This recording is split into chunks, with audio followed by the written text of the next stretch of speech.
Sehr geehrter Herr Bundespräsident, sehr geehrter Herr Bundesminister, Eminenz, sehr geehrter Herr Akademiepräsident, Hohe Akademie, meine sehr verehrten Damen und Herren.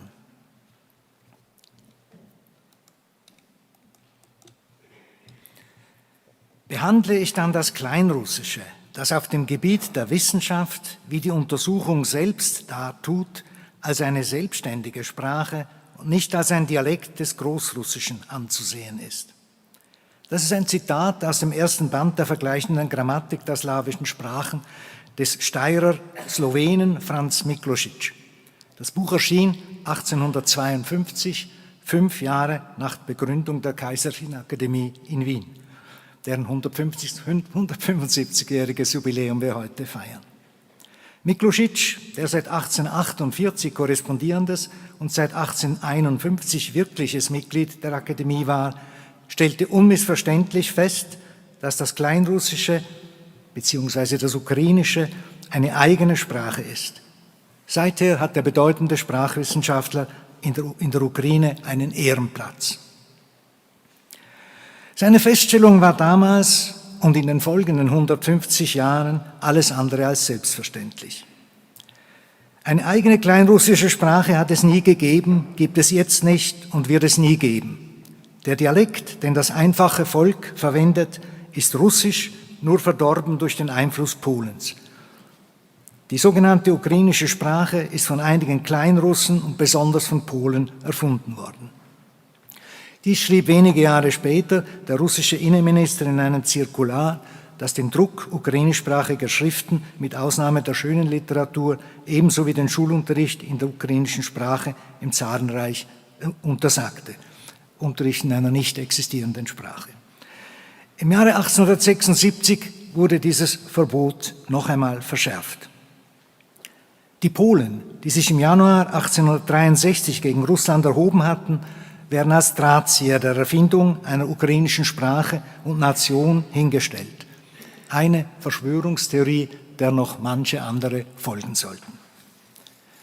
Der Erlass von 1863 war auch eine Reaktion auf die verstärkten kulturellen und erstmals auch politischen Aktivitäten der ukrainischen Nationalbewegung.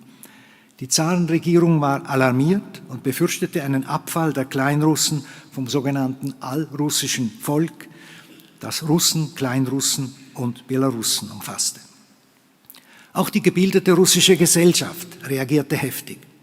So verkündete der konservative Slawophile Iwan Aksakow: Kleinrussland, Weißrussland, Großrussland, sie sind ein Körper, etwas Ganzes und Unteilbares. Und eines vom anderen wegzureißen, bedeutet das Gleiche, wie einen Körper in seine Bestandteile zu zerstückeln. Kiew abzuschneiden, würde bedeuten, in einen lebenden Körper zu schneiden.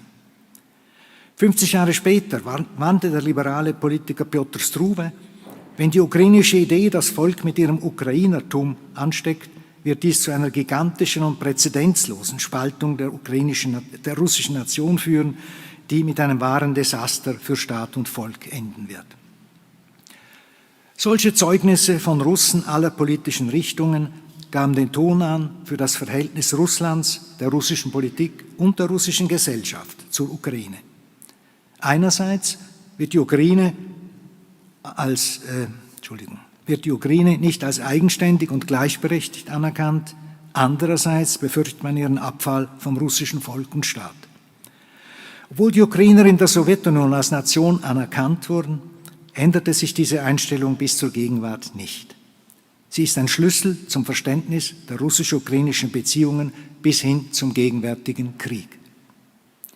Man kann dieses Verhältnis mit dem Bild der patriarchalischen Familie zu fassen versuchen. Russen und Ukrainer sind nahe Verwandte in Sprache, Konfession, Kultur und Geschichte. Auf individueller Ebene gab es bis zum Beginn des russisch-ukrainischen Krieges vor 8 Jahren kaum interethnische Konflikte, sondern ein im Ganzen friedliches Zusammenleben. Die Formel der Brudervölker war nicht nur ein Produkt der sowjetischen Propaganda, sondern wurde von weiten Teilen der russischen und ukrainischen Gesellschaft geteilt. Wladimir Putin bekannte noch im Sommer 2013 seine Liebe zum ukrainischen Volk, zur ukrainischen Sprache und Kultur. Allerdings schafft die enge Verwandtschaft auch Probleme. Die Russen verstehen sich als der große, der ältere Bruder, der seine kleine Schwester Ukraine beaufsichtigt, bevormundet und von ihr Gehorsam verlangt. Wenn sich die Schwester zur Wehr setzt oder sich gar anschickt, der Familie den Rücken zu kehren und andere Beziehungen einzugehen, reagiert der große Bruder heftig. So schon zu Beginn des 18. Jahrhunderts, als der Kosakenhetman Mazepa von Peter I. zum schwedischen König Karl XII. Überlief, worauf Russland mit Repressalien antwortete. Die Ukrainer werden in Russland gerade heute wieder als Mazepisten, als potenzielle Verräter bezeichnet. Wladimir Putin führt den brutalen Krieg gegen die Ukrainer, um sie dafür zu bestrafen, dass sie das russische Brudervolk, zu dem sie seiner Meinung nach seit jeher gehören, verraten haben und sich mit den Feinden Russlands gemeinsame Sache machen. Und er will die abtrünnige Schwester mit Gewalt in die russische Familie zurückholen. Als die Sowjetunion kollabierte und die Ukraine zum unabhängigen Staat wurde, reagierten viele Russen ablehnend, nicht überraschend. Unter ihnen waren zwei berühmte Schriftsteller und Nobelpreisträger, die beide aus der Sowjetunion vertrieben worden waren. Alexander Solschenizyn träumte schon 1990 von einem russischen Nationalstaat, der die Ukraine mit umfassen sollte. Josif Brodsky beschimpfte 2 Jahre später die Ukrainer in einem sarkastischen Gedicht mit dem Titel »Auf die Unabhängigkeit der Ukraine« in derben Worten. Er greift Verschwörungstheorien auf und behauptet, dass die Polen und Deutschen die Ukrainer zum Verrat an Russland angetrieben hätten, genauso wie schon die Schweden im 18. Jahrhundert. Die Ukrainer, so Brodsky, haben keine eigene Kultur und haben die Nabelschnur zur großen russischen Kultur durchtrennt. Dass auch die führenden russischen Politiker negativ auf die Entstehung des ukrainischen Staates reagierten, verwundert nicht. Es ist unmöglich, aus unseren Herzen zu reißen, dass die Ukrainer unser eigenes Volk sind. So Boris Jelzin. Einige schreckten vor Drohungen nicht zurück. Der damalige Außenminister Andrei Kozyrew, der als Reformer galt, schloss nicht aus, dass militärische Gewalt notwendig sein könnte, um die in der Ukraine und in den baltischen Staaten lebenden Russen zu schützen. Von hier aus führt eine direkte Linie zu Wladimir Putin. Eine Analyse der historischen Hintergründe von Russlands Angriffskrieg gegen die Ukraine kommt nicht am Präsidenten Russlands vorbei. Er ist seit mehr als 2 Jahrzehnten der entscheidende Akteur und er hat sich in Schriften und Ansprachen wiederholt zur Geschichte der russisch-ukrainischen Beziehungen geäußert. Zu nennen sind schon seine Rede vom 18. März 2014 anlässlich der Annexion der Krim, in der er dem Westen und den sogenannten Neonazis schon damals in Kiew offen drohte. Am 21. Februar 2022 hielt er eine fast einstündige Ansprache. Am 24. Februar folgte die Kriegserklärung. Bemerkenswert ist auch sein mehr als 20 Seiten umfassender Aufsatz über die historische Einheit der Russen und Ukrainer vom Juli 2021. Dass ein Staatschef seine Politik mit einer historischen Abhandlung rechtfertigt, ist ungewöhnlich. Putin glaubt an die Macht der Geschichte und sieht sich als Geschichtsvollzieher, der die Mission hat, historische Fehlentwicklungen zu korrigieren. Solche Betriebsunfälle der Geschichte waren erstens der Untergang der Sowjetunion, zweitens die Erfindung der ukrainischen Nation und drittens die willkürlich gezogenen Grenzen der Ukraine. Im April 2005 bezeichnete Putin den Zusammenbruch der Sowjetunion bekanntlich als größte geopolitische Katastrophe des 20. Jahrhunderts. Er ist in der späten Sowjetunion sozialisiert worden und hat als Offizier des Geheimdienstes der Zweiten Weltmacht gedient. Deren Untergang löste bei ihm und bei vielen anderen Russinnen und Russen ein postimperiales Trauma aus. In seiner Rede vom 21. Februar sprach er von der Mitgift, die das Land nicht nur aus sowjetischer Zeit, sondern auch aus der Zarenzeit empfangen habe und die es jetzt leichtfertig verschleudere. Die Resowjetisierung zeigt sich in der inneren Entwicklung Russlands hin zu einem militarisierten, autokratischen Polizeistaat und noch deutlicher zeigt sich das sowjetische Erbe in der revisionistischen Außenpolitik. Putin setzt sich zum Ziel, Russland wieder zur Großmacht in der Nachfolge der Sowjetunion und des Zarenreiches zu machen. In seiner Kriegserklärung vom 24. Februar wirft er der NATO und den USA vor, den Zerfall der Sowjetunion zur Schwächung Russlands genutzt, die NATO bis an die Grenzen Russlands vorgeschoben und damit die Sicherheitsinteressen Russlands gröblich missachtet zu haben. Aus der Kriegserklärung spricht ein Gefühl der Kränkung durch die Supermacht USA. Zitat: Woher diese verächtliche, abschätzige Haltung gegenüber unseren Interessen und vollkommen legitimen Forderungen? Kränkend war schon eine provokante Äußerung Präsident Obamas gewesen, der Russland 2014 als Regionalmacht bezeichnete. Putin ist nachtragend und vergisst Kränkungen nicht. Es ist hier nicht der Ort, die Politik der USA und anderer Mächte gegenüber dem postsowjetischen Russland zu analysieren. Man muss einräumen, dass der Westen Russland damals voreilig abgeschrieben, die Bedeutung des postimperialen Traumas unterschätzt und mit dem geschwächten Russland nicht immer auf Augenhöhe verhandelt hat. Das kann den Angriffskrieg nicht rechtfertigen, gehört aber zu seinen historischen Hintergründen. Die militärische Spezialoperation, die sogenannte, gegen die Ukraine, ist laut Putin die legitime Verteidigung gegen die Bedrohung von außen. Die Obsession, dass Russland von Feinden umgeben sei, kann auf eine lange Tradition von Bedrohungsängsten zurückblicken. Vom Mittelalter über Napoleons Russlandfeldzug bis zum Überfall des nationalsozialistischen Deutschland. Daran knüpft Russland an, wenn es seinen Krieg gegen die sogenannten ukrainischen Nazis als Fortsetzung des großen Vaterländischen Krieges inszeniert. Dies wurde am vergangenen Montag ja besonders deutlich anlässlich der Feierlichkeiten in Moskau zum Tag des Sieges. Die Bedrohung durch den Westen zwingt zur Aufrüstung. Auf dem fast 4 Meter hohen Denkmal des von ihm verehrten reaktionären Zaren Alexanders III., das Putin vor 5 Jahren auf der Krim, nicht zufällig auf der Krim, enthüllte, steht dessen Ausspruch: Russland hat nur 2 Verbündete, seine Armee und seine Flotte. Russland erhebt offen Anspruch auf Hegemonie über das Territorium der ehemaligen Sowjetunion. Im sowjetischen Imperium kam der Ukraine, der bevölkerungsmäßig nach Russland zweitgrößten Republik, geostrategisch und wirtschaftlich eine Schlüsselrolle zu. Ohne die Ukraine hört Russland auf, ein Imperium zu sein, meinte der amerikanische Politikwissenschaftler und ehemalige Präsidentenberater Zbigniew Brzezinski schon 1997. Die Unabhängigkeit der Ukraine gefährdet demnach die Großmachtstellung Russlands. Als sich die Ukraine seit 2004 nach Westen zu orientieren begann und gleichzeitig die Osterweiterung von NATO und EU voranschritt, verstärkte sich deshalb die anti-ukrainische Propaganda russischer Politiker und Medien. Putin betrachtet die Ukraine nicht nur als zweitrangig, sondern geht so weit, die Existenz einer eigenständigen ukrainischen Nation und eines lebensfähigen ukrainischen Staates zu bestreiten. Schon 2008 erklärte er dem amerikanischen Präsidenten Bush, dass die Ukraine kein richtiger Staat sei. Putin ist davon überzeugt, dass Russen und Ukrainer ein Volk sind, so der Titel seiner Schrift, und bezeichnet eine Trennung der Ukraine von Russland, wie schon seine Vorgänger im 19. Jahrhundert, als großes Unglück. Ein Ausscheiden der Ukraine aus der Einflusssphäre Russlands läuft also nicht nur dessen Großmachtinteressen entgegen, zuwider, sondern trifft direkt die russische Nation. Ein Volk sind Russen und Ukrainer, weil sie sich in Sprache, Religion und Geschichte nahestehen.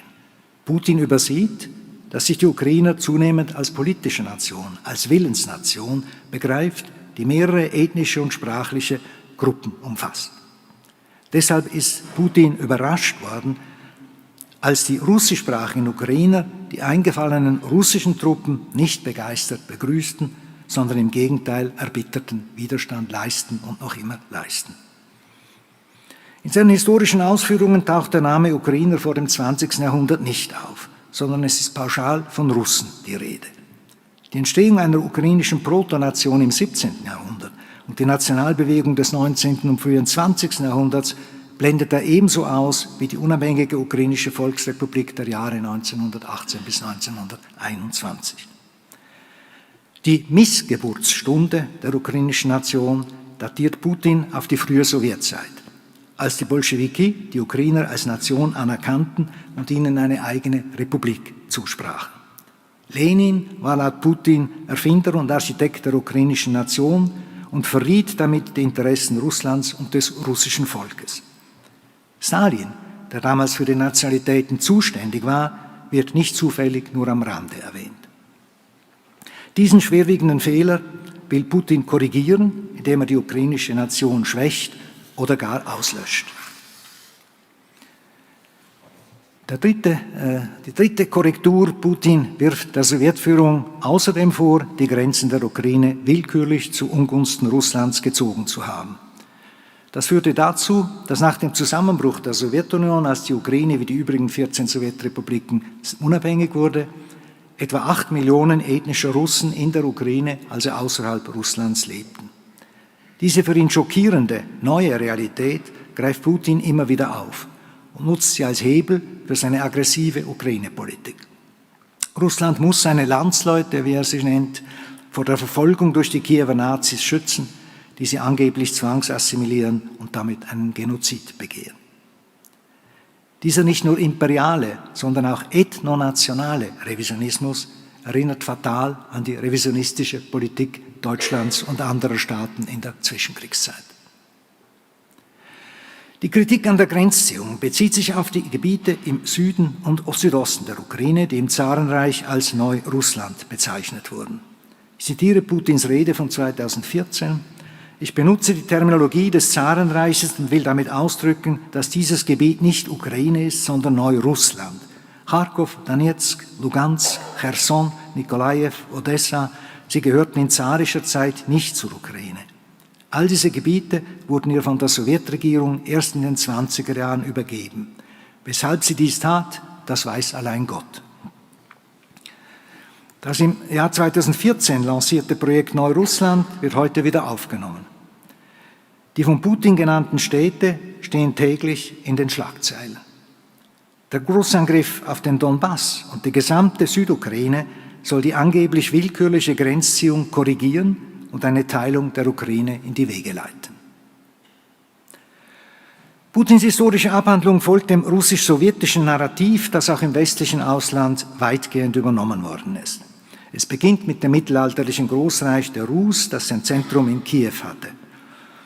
Als die Mongolen die Rus im 13. Jahrhundert eroberten, verschob sich die russische Staatlichkeit nach Nordosten, nach Moskau, Russländisches Reich, Sowjetunion und schließlich zur heutigen Russländischen Föderation.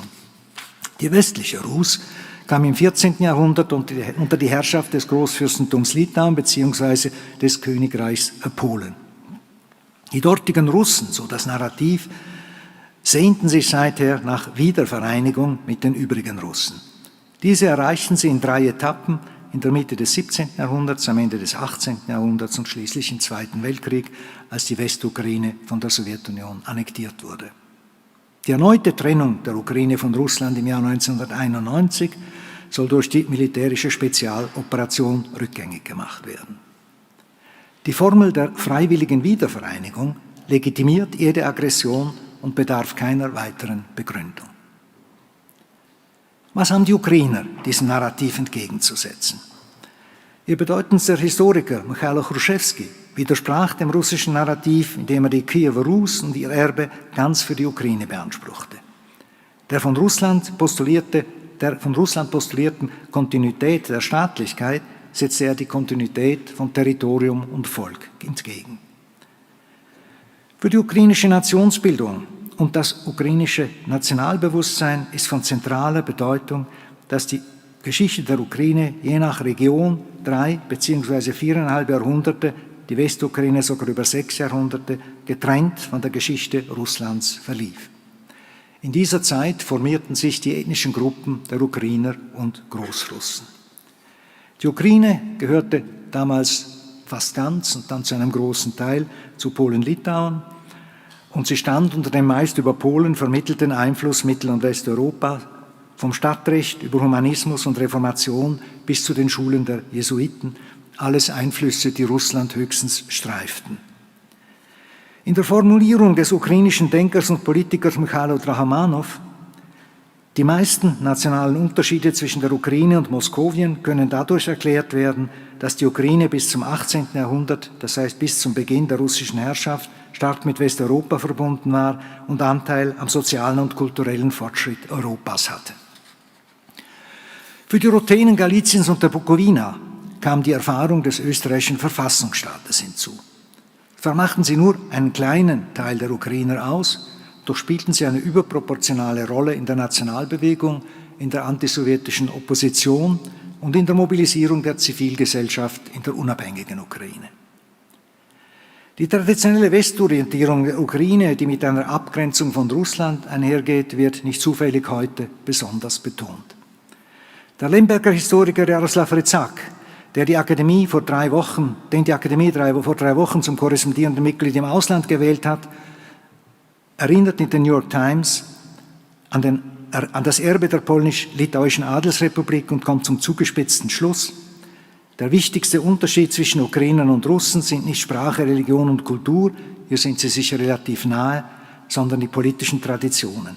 Vereinfacht gesagt, eine erfolgreiche demokratische Revolution ist in Russland fast unmöglich, während eine dauerhafte autoritäre Regierung in der Ukraine fast unmöglich ist. Während Russland unter Putin zu einem autoritär regierten Staat wurde, schlug die Ukraine im 21. Jahrhundert den Weg in Richtung Demokratie und Zivilgesellschaft ein. Zwar gab es Rückschläge und bis heute bestehen Defizite in der Rechtsstaatlichkeit und Korruptionsbekämpfung, auch die wirtschaftliche Entwicklung kam nur langsam voran. Dennoch war die Ukraine kein Failed State, wie Putin und manche westliche Politiker meinen. Davon zeugten die korrekten Parlaments- und Präsidentenwahlen und die weitgehende Medienfreiheit.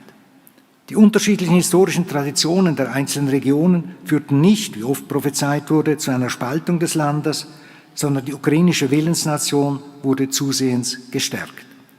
Allen Umfragen zufolge bekannte die überwiegende Mehrheit auch der russischsprachigen Bevölkerung ihre Loyalität zum ukrainischen Staat. Wichtige Etappen auf dem Weg nach Westen waren die Orange Revolution von 2004 und der Euromaidan, die Revolution der Würde, wie man in der Ukraine sagt, von 2013-14. Sie waren die größten zivilgesellschaftlichen Massenbewegungen in Europa seit der Revolution von 1989-90.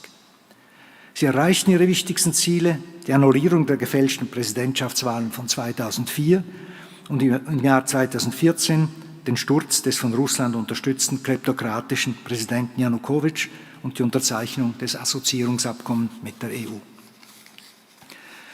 Diese Ereignisse alarmierten den russischen Präsidenten, der seine Machtstellung in Gefahr sah.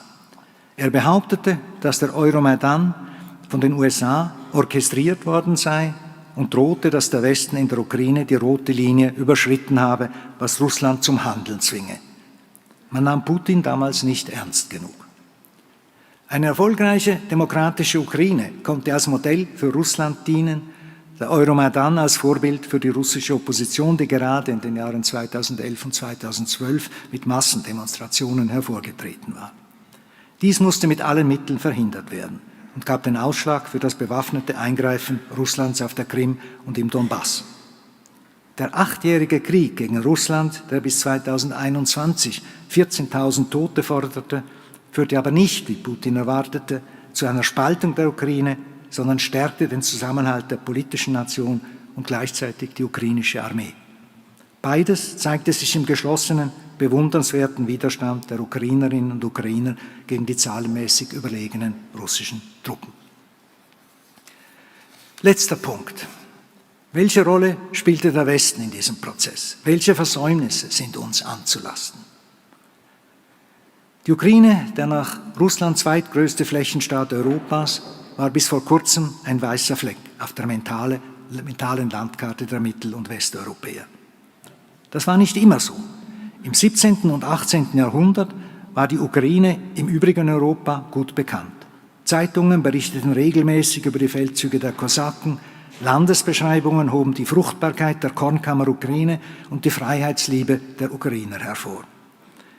Die Ukraine hat immer nach ihrer Freiheit getrachtet, schrieb Voltaire in seiner Geschichte Karls XII. Von Schweden. Erst in der Mitte des 19. Jahrhunderts legte sich der Schatten Russlands auf die Ukraine und sie verschwand zusehends aus dem Horizont des Westens. Fortan galten die Ukrainer als Anhängsel der Russen. Auch nach 1991 nahm man im Westen die ukrainische Nation und den ukrainischen Staat nicht für voll. Das war ein erstes Versäumnis. Hand aufs Herz. Was wussten Sie vor 10 Jahren von der Ukraine, ihrer Geschichte und Kultur? Die Tatsache, dass man die Ukraine lange nicht als eigenständiges Subjekt wahrnahm, war mitverantwortlich dafür, dass man ihr die kalte Schulter zeigte, als sie seit 2004 um eine Beitrittsperspektive für EU und NATO nachsuchte. Dies war ein zweites Versäumnis. Die verbreitete Ansicht, dass die Ukraine eigentlich ein Teil Russlands sei, trug dazu bei, dass man auf die völkerrechtswidrige Annexion der Krim und auf das militärische Eingreifen Russlands in Donbass nicht energisch genug reagierte. Dass damit zum ersten Mal seit dem Zweiten Weltkrieg ein europäischer Staat die Grenzen eines souveränen Nachbarstaates, die er mehrfach garantiert hatte, verletzte und sich einen Teil dieses Staates einverleibte, wurde zwar verurteilt, doch blieben die Sanktionen halbherzig. Bald ging man zum Business as usual über, als wäre nichts geschehen. Ein unrühmliches Beispiel dafür war der offizielle Besuch Putins in Wien, wo ihn die politische und wirtschaftliche Spitze Österreichs am 24. Juni 2014 herzlich empfing. Österreich war das erste EU-Land, dem der russische Präsident nach der nur 3 Monate zurückliegenden Annexion der Krim einen Besuch abstattet. Die lauen Reaktionen des Westens waren meines Erachtens ein dritter und besonders schwerer Fehler, der Putin darin bestärkte, dass er bei künftigen Aggressionen nicht mit einer massiven Unterstützung der Ukraine durch den Westen rechnen musste. Erster Angriffskrieg Russlands hat die Welt aufgeschreckt. Jetzt ist die Ukraine in aller Munde, aber es ist eine blutende, um ihre Existenz kämpfende Ukraine. Die Ukraine war während der ersten Hälfte des 20. Jahrhunderts das am heftigsten von brutaler Gewalt heimgesuchte Land Europas, das Zentrum der Bloodlines, so Timothy Snyder. Im Ersten Weltkrieg, dem Bürgerkrieg, der Hungerkatastrophe von 1932–33, im stalinschen Terror und im Zweiten Weltkrieg starben mindestens 15 Millionen Ukrainerinnen und Ukrainer unterschiedlicher ethnischer Herkunft eines gewaltsamen Todes. 77 Jahre nach dem Ende des Zweiten Weltkriegs ist die Ukraine erneut zum Bloodland geworden. Ganz zum Schluss ein Wort in eigener Sache. Ich habe mich seit 4 Jahrzehnten mit der Ukraine und noch länger mit Russland und ihrer Geschichte beschäftigt. Ich hätte aber noch vor 10 Jahren einen russisch-ukrainischen Krieg für höchst unwahrscheinlich, ja für unmöglich gehalten. Die Annexion der Krim, der von Russland angezettelte Krieg im Donbass und die seit 2014 offen verkündeten späteren Expansionsziele straften mich Lügen. Dennoch erwartete ich bis zum vorigen Jahr nur eine Fortführung der regional begrenzten militärischen Auseinandersetzung in der Ostukraine. Ein großer Krieg oder gar ein brutaler Vernichtungskrieg waren außerhalb meiner Vorstellungskraft. Zu groß waren meine Gutgläubigkeit, mein Vertrauen auf die Tradition der Brudervölker, der Glaube auch an die Widerstandskraft und Friedensliebe der russischen Gesellschaft, der Glaube an die menschliche Vernunft. Kurz, der Historiker bekennt, dass er aus der Geschichte wenig gelernt hat. Er kann zwar historische Hintergründe beleuchten, was ich hier versucht habe, er kann aber nicht erklären, weshalb Russland diesen Angriffskrieg gegen die Ukraine führt. Umso weniger kann der Historiker voraussagen, wie es weitergeht. Ich enthalte mich deshalb jeder Prognose. Vielen Dank für Ihre Aufmerksamkeit.